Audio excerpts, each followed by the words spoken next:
দেখেন কি হইতেছে, মাঝ নদীতে একটা ট্রলারে আগুন ধরে জোরে পুরো ছারখার হয়ে যাইতেছে। এখন রাত বাজে প্রায় কয়টা, আড়াইটা তিনটা বাজে, ট্রলার আগুন ধরে কি অবস্থা হয়েছে।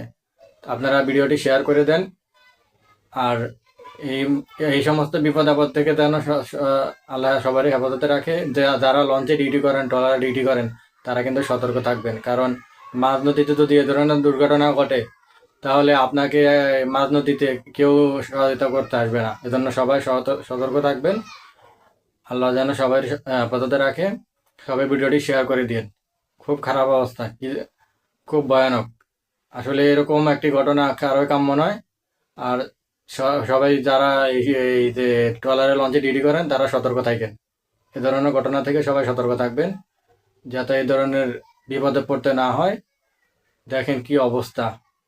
আহ